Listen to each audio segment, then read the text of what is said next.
Startup Podcast PH is co-produced by Sprout Solutions and Aperon. Check out our partners in the description. Startup Podcast PH is at UC Into, University of Cordilleras Innovation and Technology Transfer Office, TBI here in UC in Baguio City, and we're interviewing Cordillera-based startups. We have MJ Solar, renewable energy company supporting low-carbon transport, and its founder, Michael James Deus. Hello, Mike. Kamusta? Hello po, sir. Okay lang naman po. Kayo po. Yes, I'm good din. No? So, actually, nag-iikot ako ngayon sa Cordillera and I'm interviewing mga startups here in Baguio City and actually based dito sa Cordillera. And natutuwa ako na very diverse actually yung mga ginagawa ng mga startups dito. And now we have a company doing or in the renewable energy space. Ano?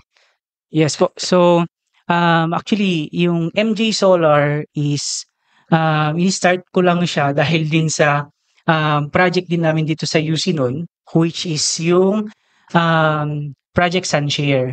So, dahil sa may series of trainings na rin, and at the same time, dahil sa laging nawawala yung kuryente sa Baguio, i-start ko to. So, first and foremost, parang kwan lang to nun parang pang personal lang siya. Tapos, natawag naman ako na, yun, i-share yung knowledge about dito sa renewable energy through yun nga yung Project Sunshare. Ayun, tapos, with that, nagtuloy-tuloy naman na. Yes, Project Sunshare. Kayo yung nakakuha nung grant, di ba? Yes, from DOST. Yes. Oh. And napag-usapan natin, sir, yung yung sabi mong problem sa Baguio City na nagba-brownout or nawawalan ng kuryente. Malala ba, sir, yung ganitong problema dito? Actually, pagka ganito na may bagyo, kahit konting ulan lang, tapos malakas yung hangin, ayun, wala nang kuryente. Baguio City lang or maybe even Cordillera? Cordillera. Kasi I remember nung 2 weeks na ako dito sa Cordillera, nag-iikot ako sa Sagada, sa Banawe, sa Bontoc. And ito nga may typhoon, para nung Thursday, brownout sa Banawe. Yes. So, alam mo, pagka may mga kids ka na ganyan, and lalong-lalo na yung naka-online kami noon, ayun, kailangan ko na merong sustainable energy power sa bahay. Kaya, ayun, sabi ko pagkatapos ng bagyong to, sabi ko nga nung may bagyo talaga na halos 1 or 2 weeks na walang kuryente. Yun, nag-aral ako na sa solar, tapos bumili na ako ng mga materials. Bakit pala pag bagyo, linawin lang natin, bakit pala pag bagyo, nawawala ang kuryente? So una, siyempre di natin maiwasan yung may mga natutumba na mga poste. Tapos, isang safe, sa akin lang, isang safety factor na rin yun para sa mga residential and at the same time, yung mga lalong-lalo na sa mga lineman. So, pinapatay yung kuryente para, syempre, pag inayos nila yung natumba ng mga poste, ganyan. So, para ma-energize nila ulit. So, actually, ang problema ay nasa yung mga poste ng kuryente and yung mga transmission lines. So, problema pag tinamaan to ng bagyo, ng typhoon, malakas na hangin or malakas na ulan, tutumba to, and then yung parang fixing period, kailangan din naka-off yung kuryente para safe. That's why we're searching for alternative energy sources. Yes, tama po yun. So, ano naman, sir, itong alternative energy source that MJ Solar is doing? MJ Solar is, yun na nga, dahil sa solar, parang kino-convert yung sun rays into renewable energy. So, nilalagay niya sa battery, tapos from battery, may inverter tayo to power up na yung mga appliances dun sa bahay. And ito mga solar panels na ito ay household-based, so nakakabit sa bawat household? Yes, so meron actually yung sa akin is maliit lang. Talagang para sa mga ilaw, sa Wi-Fi, TV, ganun lang. Para lang, alam mo na, hindi ma-board yung mga bata pagka ganyan na walang kuryente. Let me, Mike, this is kind of a unique perspective sa solar energy, sa renewable energy. Kasi, usually, people use solar energy usually the usual, parang makatipid, di ba? Pero ngayon ko lang narinig or nakuha yung idea na it actually solves the problem of yung mga nasisirang transmission lines, nasisirang mga poste. Kasi when you have solar panels na naka-attach mismo sa iyong bahay, parang meron kang continuous source of energy. Kumbaga, uninterruptible, kasi even na mag-brown out or mawala yung parang energy or power na binibigay ng anong corporation, company, meron kang source sa iyong household. Is that right? Yes. So tama talaga 'yun kasi nga kung ikaw talaga yung siguro ngayon kadamihan is mga VA or yung mga yes. online. Ayan, yun din kasi noon talagang mga time na yun is naka-online kami dahil nga sa pandemic. So being an instructor dito sa UC is yun, ang mode of teaching namin noon is via Zoom, ganyan. So kailangan ko talaga ng merong sustainable na power supply. So tsaka yun, yung mga anak ko and yun din, yung misis ko noon is VA, kaya kailangan talaga na meron akong sarili na. And besides, sabi natin bakit meron din namang generator, di ba? Pero sa akin kasi dahil nga sa nagzo-zoom ka tas yung generator mo is maingay. Kaya yun yung naisip ko yung sa solar. Actually true. Very unique to. I mean, and it solves a particular problem actually in Baguio, and actually I think even outside Baguio naman eh. Kasi totoo, first of all, marami ng VA sa Pilipinas. Here in Baguio actually dumadami na nga rin. Kumbaga yung work mo is remote. And actually hindi lang VAs. Uso na rin ngayon yung work from home after the pandemic. Parang ang uso ngayon minsan once a week ka lang papasok, and then most of the times nasa bahay ka or anywhere ka. So maganda na rin na meron kang continuous source of power. Yes, tama yun.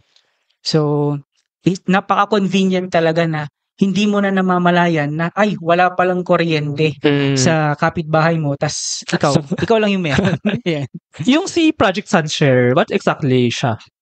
Project Sunshare actually is kaya siya tinawag na Sunshare kasi i-share mo yung na-harvest mo. Kasi meron kang, ang idea kasi nun is meron kang mga household na nakakonect sa'yo na ikaw pa lang yung merong solar. Ngayon, instead na meron din kasi tayong mga system na pwede mong ibalik yung sobrang energy mo doon sa grid. Yeah, bibenta mo. Bibenta mo. Yan yung net metering. Pero ang isang problem doon is medyo mas mura yung pagbebenta mo sa kanila compared dun pag ikaw yung nag-import. Ngayon, Sunshare is instead na ibabalik mo sa grid, ibebenta mo sa kapitbahay mo. Pero ang maganda din doon is through blockchain technology. So yung ang idea kasi doon is yung payment later on sana is through blockchain technology. And ang isang phase pa dapat noon is paano naman if yung mga nakakabit sa iyo ng mga household is meron na rin silang sariling mga solar. So meron nang papasok na yung trading ng power doon. So yun yung Project Sunshare. I'm amazed. I mean, sakto-sakto ito. When you mentioned yung parang parang nanggagaling sa mga household yung power and pwede ka mag-ipon, yun actually yung essence ng Web3 na parang hindi siya centralized source. Well, Web3 started as parang may centralized source of ownership in the internet. Pero ito is parang siyang Web3 application sa energy.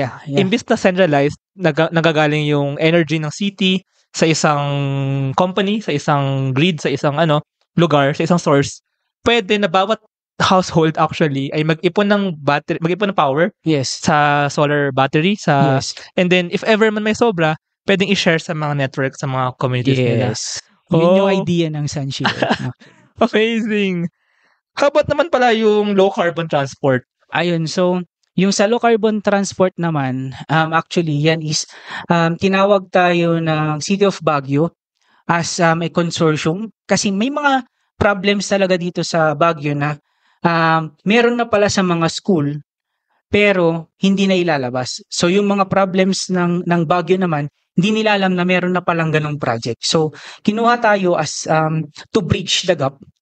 And dahil nga sa pandemic din nun at during meeting ayun, nagbabike ako na pupunta sa meeting. So yun yung naisip namin na to support the low carbon transport. Ayan, pumasok yung conversion ng traditional bike to e-bike. So kung na-traverse nyo na kasi yung mga terrain dito sa Baguio, talagang matarik. No? So hirap kang magpadyak.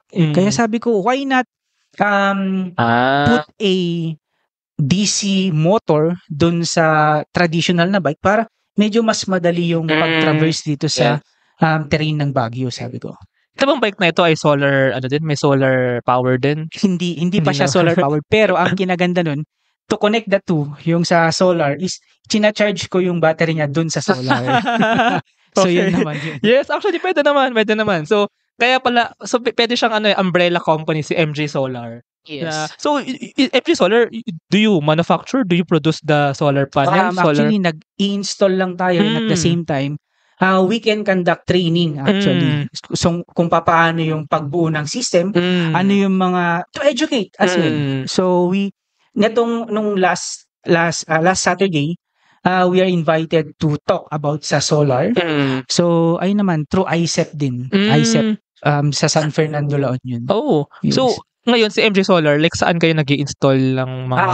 Ang pinakamalayo ko nang na-installan, Bulacan. Oh, I'm from Bulacan. Ayun, meron din sa Cagayan kasi I'm Oh. from Cagayan and dito sa Baguio. You're from Yes. Cagayan originally. Cagayan Valley, yes po. But now dito ka sa UC kasi Yes, dito nag-work. na ako sa UC and residing na rin dito kasi more than 15 years ako na dito. Oh. Ayan. So ayun no, so parang si MJ Solar para siyang umbrella company somehow, and then connected sa kanya si Sunshare, yung parang idea of somehow Web3 essence of energy sharing. Energy collection and energy sharing, no? And then baka connected din dito yung low carbon transport ng mga bikes. And ang ganda nga nun, parang to motivate din yung idea of using e-bikes. Pwede yung i-angle na ano siya, parang pwede siya i-charge through the solar battery. Yes. So, ganun na nga yung ginawa ko. Actually, I'm thankful kasi naging part ako ng UC and si UC ang nag-expose sa akin sa mga projects na to. And kaya naisip ko na rin na para naman ma-extend din yung hindi pa alam about sa solar, ganyan. And talaga pati yung services dito sa Baguio na sa solar, kunti pa lang. Kasi ang notion dito sa Baguio is shady naman. Actually, kung mapapansin mo, parang from 9 lang hanggang 12, yun lang yung sun hours. Tapos hapon wala na eh. Oh. Pero parang to correct that one, ini-educate natin yung others na meron pa rin siyang na-harvest. Para ma-sustain yung battery. I have a question on that. So, yeah, I'm from Bulacan kasi sobrang init sa Bulacan. Pero dito sa Baguio, actually, malamig kasi on the mountains. Pero may araw pa rin naman, di ba? Pero less ba? Or somehow, may effect ba yun sa solar? Yes. So, ang effect nun is, kapag yung solar power mo kasi is talagang gusto mong siyempre gusto natin is nakababad talaga yung maximum na makukuha. Yes. Pero dito sa Baguio, ang sun hours lang siguro dito mga 2 to 3 hours. Okay. Yun yung average. Pero pwede pa rin naman siya. Yes. Actually sa akin, ang setup ko sa bahay is 3 lang na 500 watts. Pero kung i-multiply mo yun, 1.5 times 3, so kaya pa rin niyang i-charge yung battery ko. Oh. Tsaka ang idea naman is, I mean, not totally to replace yung traditional energy source, but parang meron kang uninterruptible na alternative way if ever man may brown. Yes. So talagang, yun talaga yung purpose ko sa akin na dapat meron ka pa rin talagang supply ng power. And yung sa yung sa e-bikes, yung sa low carbon transport, alternative naman for transportation. Actually, when you said that, kasi sa Baguio ngayon lumalala ang traffic eh. So it's also a good way to mitigate yung traffic problems. What do you think? Yes. So actually isa yan sa pinopromote ni low carbon transport. So una nga kung napanood nyo na rin yung mga ibang mga hindi naman sa advertisement pero mga projects before ng itong low carbon transport is meron yung e-bus. So, ang kwan nga nila dito noon, hesitant sila na, bakit kaya ba dito sa Baguio? Yung terrain nga is sobrang tarik. So, sana kung mas mapadami yung e-bus, mas kukunti siguro yung gagamit ng sasakyan. Kung mas mapapaganda yung transportation sa Baguio. I also have a question about that. Given yung tarik nga or yung uphills dito sa Baguio, meron bang kinalaman kung electric or kung hindi ang vehicles? Like in terms of the force, the power needed to go up the uphills? Dapat kailangan ng mataas yung power nung motor para ma-traverse mo yun. So, isa yun sa mga challenges actually ng mga manufacturer na pumunta dito para ipakita yung kanilang e-bus. Okay. Is payroll processing taking too much of your time? Introducing Sprout Payroll Starter.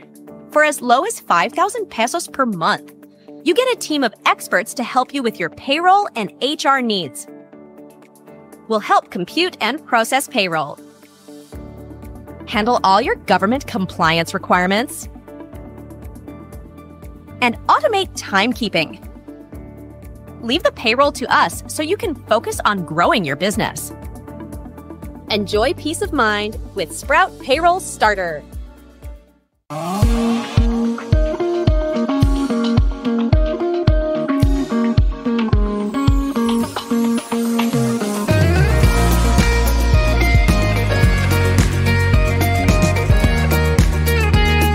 Then, but ayun, I'm curious, Mike, sa iyong personality kasi parang you're very you're very environmental conscious So, can we know more about your background? At saan nanggaling itong parang consciousness na ito for kumbaga advocating then renewable energy and yung low carbon transport nga. So, yeah, can we know more about you? Ayun, so noon pa lang kasi nung high school pa lang. Basta pag Here in Baguio or sa Cagayan. So kapag ka nagta-travel kami na nakasasakyan, lagi yung sinasabi sa mga kasama ko, sa mga kahit mother ko tsaka yung mga kapatid ko, okay, nagtatapon lang kung ano-ano sa labas kasi nga yun nga tapos sinasabi nila sa akin, talaga andito na naman yung DNR, sabi nga sa akin. Tapos noon pa lang talaga high school yan, nagbabike na talaga ako. Wow. Kaya nung how did you get that? I mean, bilang bata, I mean, how do you think did you get that implement? Kasi ako lately lang ako naging naging talagang conscious sa environment, lalo na from when I hear from other people, ganyan. Siyempre kapag laki ka dun sa probinsya, no, talagang gusto mo yung maaliwalas yung paligid mo. And siguro isa na rin dun yung basta dadating yung parents ko, ayaw nilang makalat.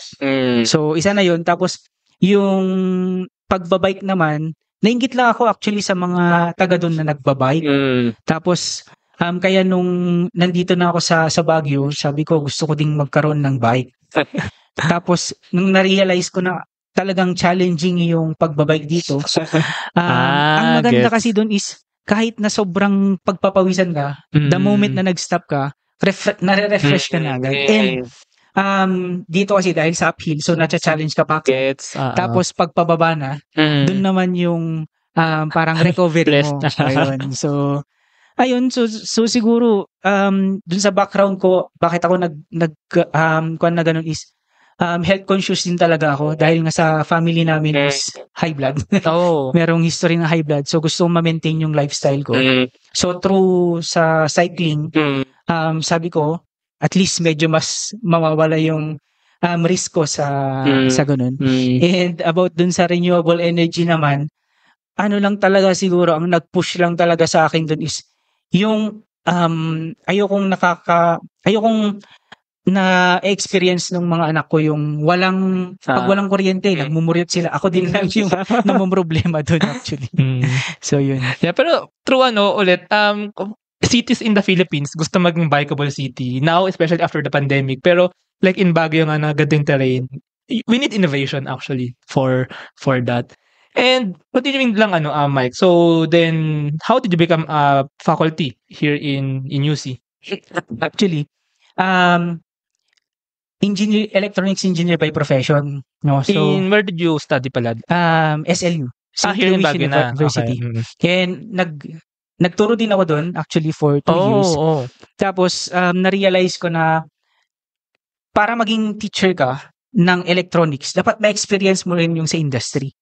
So pumunta ako ng industry so para ma-experience. Pero in the long run, parang sabi ko, iba yung feeling na nasa school ka kasi parang continuous yung knowledge mo. Learning. Hindi yung everyday, pare-parehas yung routinary. I feel you. So, nung nakalaman ko na merong opening dyan sa UC, nag-apply ako, nakuha naman. Ba't saan ka nag-work pala? Dito sa Baguio City din? Sa Baguio din, sa mga companies ng electronics. Yan. And then, so, you're teaching na here in UC, and then, tsaka lang ba that you started MJ Solar? So when did you start this company? So actually, yun nga sabi ko na-immerse ako sa mga projects, na-involve ako sa mga projects na ng UC, na yun mga DOST funded ng UC. Tapos dahil nga dun sa Project Sunshare, sabi ko nabigyan ako ng opportunity na mag-training, papaano Gets. ano yung circuit diagram niya, magbuo, ano yung mga safety protocols ganyan. Tapos through ano na rin siguro curiosity, ayun, na-start ko tong MJ Solar. Oh, how did you kasi you're a professor. I can relate. I also teach sa UP Diliman. Pero parang starting a company when you're a faculty, when you're teaching, kamusta yun? Isa sa advantage no ng faculty is sa akin kasi ako yung gumagawa ng schedule kasi ako yung program chair ng EC. True. Oh, wow. Ayun. Dagdag advantage. So sabi ko sa mga kasama ko, so okay lang ba na Saturday wala akong pasok, sabi ko. So ini-schedule ko talaga na Saturday wala, para pagka meron mang project, doon ko nagagawa. And ang maganda pa doon, pag sem break natin, doon pumapasok yung mga projects talaga sa akin. Tsaka kasi ang sem break, may pay ka pa rin as faculty, Yes. pero mababa yung load mo kasi wala kang normal teaching kasi bakasyon ng mga estudyante. Yes. So yun, during sem break, doon pumapasok yung mga projects, doon ko nagagawa. Yeah. But yung sa MJ Solar, kamusta yung parang paghanap ng first mo na client na i-installan? Actually, medyo mahirap talaga kasi unang-una, lalong-lalo na dito sa Baguio, hesitant talaga. Kasi nga, wala naman kaming wala naman ganun na sunlight, mga ganyan. Pero yung pinaka-first na client ko kasi dito is, parang nirecommend lang sa akin. Tapos, ang unang-una, actually, kwan yun parang foreigner. Oh. Tapos, nasa gate pa lang kami ng bahay niya. Ang una niyang tinanong, ano ang gagamitin mo na panel? Okay. So, mono or poly, sabi niya. Ang sagot ko, mono. Okay. So, sabi niya, sige, come inside, sabi niya. So, ang isip-isip ko, kung mali siguro yung sinagot ko doon, pinaalis na ako. Ano difference ng mono sa poly? Ayun, so ang mono kasi, tsaka poly, actually mas mahal ang mono. Pero, dito sa Pilipinas, mas efficient siya pagdating sa conversion ng sun rays into DC. Ayan, compared dun sa poly, na mas mura nga siya, pero yung efficiency niya kasi mas mababa. So, buti nasagot ng tama yung And then, itong si low carbon transport na wala pang name, is this part of so parang, this is another project, no? And then, is this also the reason why you're an incubator now dito sa UC? Yes, so, si low carbon transport naman, it is funded actually by UNDP. Oh. Ngayon, ang kwan naman namin dyan before, dahil sa laging ganun, nagbabike ako pagkakwan. Ni-request ko na, why not, i-convert na lang namin yung traditional bike to e-bike. And also, hindi lang yung iso-support yung mga gagaya ko na gusto lang magliwaliw sa Baguio, kundi yung mga senior citizen natin na gusto pa rin mag-bike pero nahihirapan na. Yeah. And at the same time, yung mga PWD. Ayun, so, ang maganda naman dun sa sa project namin sa low carbon transport na yun, through UNDP, binigay sa amin ng UNDP yung conversion kit para makagather ng data, and at the same time, pagka na-process na yung data, sabi nga ni Mayor, actually supported by Mayor ito, pwede na namin siyang i-promote lalo sa mga senior, sa mga gusto pa rin magbike dito, and sa tourism actually. Yes. Pero actually, naglalakad ako sa Baguio City, and totoo, may mga medyo, I'm not sure nga may mga seniors na naglalakad uphill. I mean, for sure mas malalakas ang mga tao dito sa paglalakad, pero parang mas okay rin kung we can use bikes nga or e-bikes. Yung funding pala na ito, so how do you plan to use that? So is it for R&D or for na rin, for production na rin? Actually, yung funding na binigay ng UNDP is yun na yung mga kit na mismo. Yung conversion kit. What do you mean by conversion kit? Bale, kung meron ka ng existing na bike, sasalpakan lang natin ng conversion kit. Ayan. So, yung kit involves or includes yung motor, tapos yung ganun. yung battery, ibang controllers, ganyan. So pwedeng parang if I have a bike, kuha ako nung conversion kit, you can make it e-bike. Yes, so ganun na nga siya. Kasi actually papasok na nga rin siya sa isang project which is the circular economy na meron ka ng existing. Ngayon, ang gagawin mo na lang is i-convert mo siya para ginamitan mo lang ng nag-innovate ka lang kumbaga. Yeah, hindi kailangan i-dispose yung luma to procure another kasi you can actually kumbaga recycle somehow yung dating bike. Yes. But how does the conversion kit work? And ano ba ang e-bike? May pedal pa rin ba siya or siya yung e-bike na like motor na talaga? Parang usual pa rin na bike. Yung traditional bike mo, ang papalitan lang natin doon it's either yung gulong sa likod, yung buong gulong sa likod, or yung pagpepedalan mo. Ayun. So it depends on the conversion kit na available. Yeah, kasi may parang sa ngayon sa nangyayari, may dalawang e-bike ngayon na parang e-bike tawag sa pareho, pero merong e-bike na as in yung parang motor talaga siya na parang tricycle, parang motorella, parang ganun. Meron din yung e-bike, actually wala pa ako na-try sa Pilipinas, sa ibang bansa na-try ko, yung parang bike din siya, pero since e-bike siya, pag nagpedal ka, mas mabilis yung acceleration mo kasi powered siya ng motor din. So ganun klase yung bike, ganun siya, yung pangalawa. Yes, na pagka nagpedal ka, tutulungan ka lang ng motor para hindi ka mahirapan. Okay, kaya andun pa rin yung concept na nag-exercise ka. So, depende na lang sa'yo kung gaano kalakas yung motor kasi pwede mong i-adjust yun. Yeah. Para andun pa rin yung kwan mo na nag-exercise. Yeah, actually nagulat nga ako kasi I mean nung I lived kasi in Taiwan and parang medyo uso doon yung rental ng ganitong e-bike. Pag uwi ko ng Pilipinas, yung mga e-bike na tutuko, yung mga yung mga malalaking mga parang tricycle-ish parang na mga motor. Parang motorella siya na Tapos iniisip ko, ba't wala pang ganung yung e-bike na ganito? Now, meron na pala through kay MJ Solar din and yung project na ito. Yes.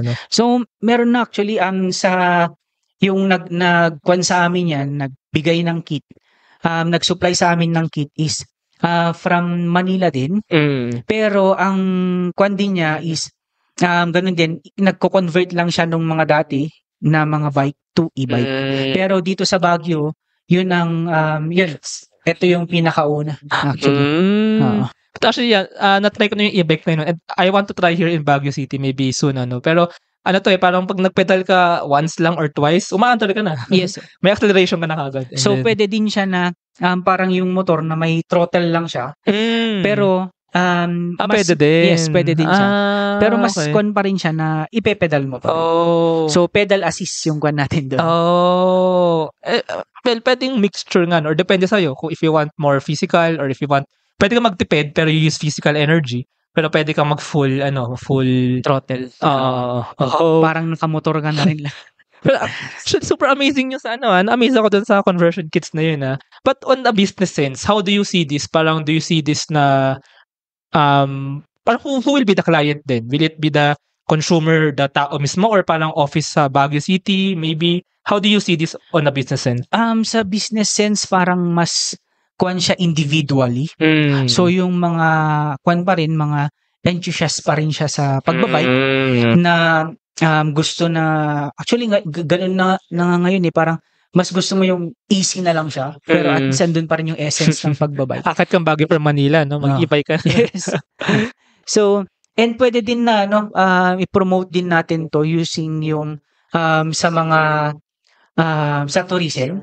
Kasi kunwari yung mga galing dun sa baba, sabi kasi namin pagka aakyat sila ng Baguio So, yung mga taga Lowlands, mga ganyan, tapos aakyat ng Baguio, kahit na lagi ka nang nagbabike dun, iba din kasi yung terrain dito sa Baguio. So, kung gusto mong ma-experience in a easy way, pwede din nating i-promote yung e-bike through rentals, mga ganun. Yes, exactly. Pwede nga siyang, kumbaga kaya ko lang nakikita na pwede siyang directly for the consumer, for the individual. So, do you plan to ibebenta mismo yung conversion kit to them and parang may installation fee din, ganun? So, ganun ba yung parang model niya? So, ang nangyayari kasi ngayon, pag yung ina-exhibit namin yung e-bike is, ang dami nagtatanong kung magkano. Tapos, syempre, kung kaninong magpapa-install. So, tayo, nag-capacity building na tayo paano mag-install. So, pwede na tayong mag-install nun. Actually, may client na kami from Trinidad before.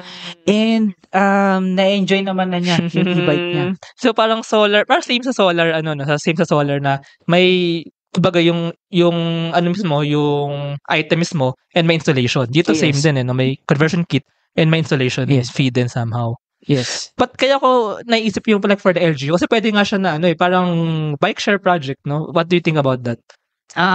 Pwedeng-pwede yun, lalo na yung may nabanggit sa akin minsan din dito sa UC na parang meron ding gustong mag-incubate about dun sa rental ng e-bike. Pero ang sa kanila naman is yung system, paano ma-monitor kung nasaan na yung e-bike, tapos kung saan sila pupunta or nasaan na sila. Well, yan naman yung problem sa bike share, sa bike rental, kasi baka yung iba tangayin na yung bike. Ayun, yun. Lalong-lalo na yun, medyo may kamahalan din kasi yung conversion kit. Pero I think with Baguio City, parang medyo transitioning into a smart city, pwede siyang ma-adapt, na parang merong mga bike stations all around Baguio, sa gitna, dito sa Burnham Park, and even sa mga, kumbaga, east, sa Mines View Park, sa Wright Park, and sa, sa west, or sa baba, yung sa Quezon Road, sa Luwakan, Kamjanhay, may mga stations, ganyan, iba-ibang nakakalat, and pwede ka mag-rent ng e-bike, and then you can, and it's under the company, it's under the startup, and then kumbaga you rent and you move. Yes, pwede po yun. So sana lang mas madami yung ma-encourage din na kunwari individual din na kunwari ako may e-bike na ako. Ngayon hindi naman lagi na ginagamit ko yun. So baka pwede din na yung parang sa Grab din ngayon na diba na meron silang parang personal car nila tapos share. Ikukuha na. Parang ganun kapag hindi ginagamit. So pwede din naman na ganun yung maging concept niya. Ayun. So final part na. Speaking about that, ano pa yung parang future that you see really for the whole company, MJ Solar, and lalo na dito sa e-bikes na ito, sa low carbon transport? So nandun yung ang mindset ko nga ngayon, dahil nga din sa Baguio, pag walang sunlight, paano ko i-charge yung bike? Yung battery. So nandun tayo sa mindset na ano pa yung i-incorporate ko naman dito sa system ko para continuous pa rin siya, may araw man o malakas man yung ulan or hangin, ganyan. So nandun yung mindset ko ngayon na ipagsasamahin siguro yung mga yun, tapos makakabuo ng isang system. And with the e-bike, so sana mas madami pang maka-appreciate nung pag-convert ng dati mo ng bike into e-bike.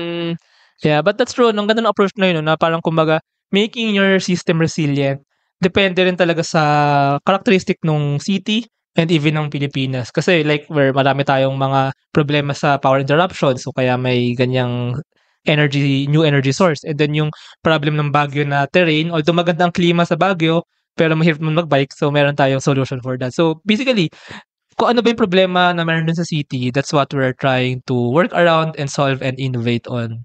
Yes. Ayun. So maraming salamat, Mike, for this conversation. Grabe. I mean, natawa ako dun sa sa e-bike na ayan na yung electric bike na bike siya basically, na pwede mo i-convert sa ito an e-bike basically to have more power, to have and pwede siyang i-charge then through MJ Solar.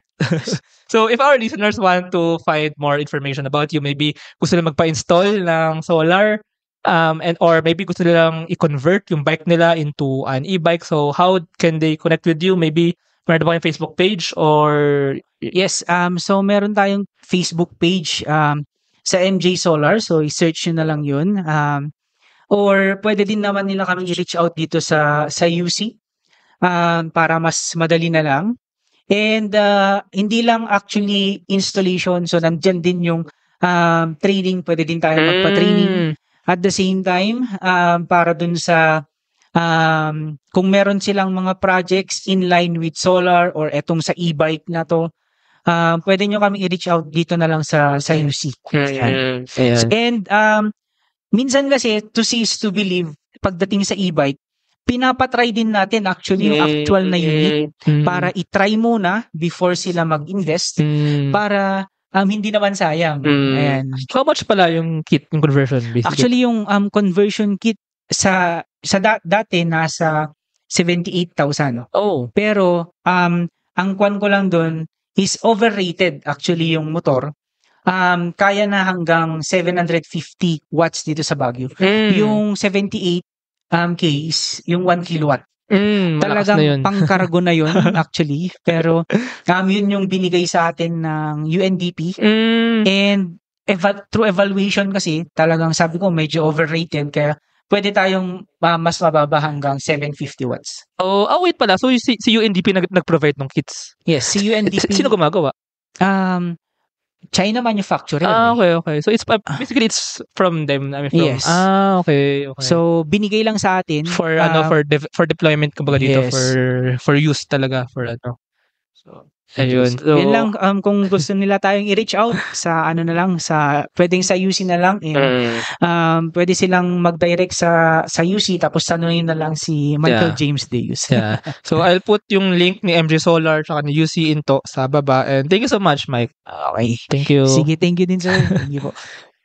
Thank you very much to our 50 patrons. This episode is super powered by AskLex PH Academy, our official e-learning partner. Get certifications on Lean Six Sigma, project management, data science, and more. 1. CFO services, bookkeeping and tax, and payroll processing for startups and small businesses. Tuala, privacy-focused digital experience for sharing identity information across Web 2 and Web 3 ecosystems. Better Support, a Manila-based BPO company. They are offering a referral program for anyone who can bring in new BPO clients. If you know any Western-based business that might have a need, let us know. Britanna, a cloud-based enterprise-grade ERP solution that fits the small and medium business budget. Fail Coach, business training, coaching, and consulting for startups and SMEs that are scaling or finding product market fit. Wonder Brand, next generation data science-driven brand strategy and design company for emerging markets. School Tech, all-in-one AI-integrated school and learning management system for small and medium schools. Doon, Philippines' first fully insured peer-to-peer car sharing marketplace. East Point Business Outsourcing Services, the one-stop shop for streamlined business solutions for MSMEs such as business registration, bookkeeping, and more. And Space Cebu, global co-working space, private office, and meeting rooms for startups, digital nomads, and freelancers. Mamiki Super Pet App, the Philippines' first ever one-stop mobile app for pet products and services.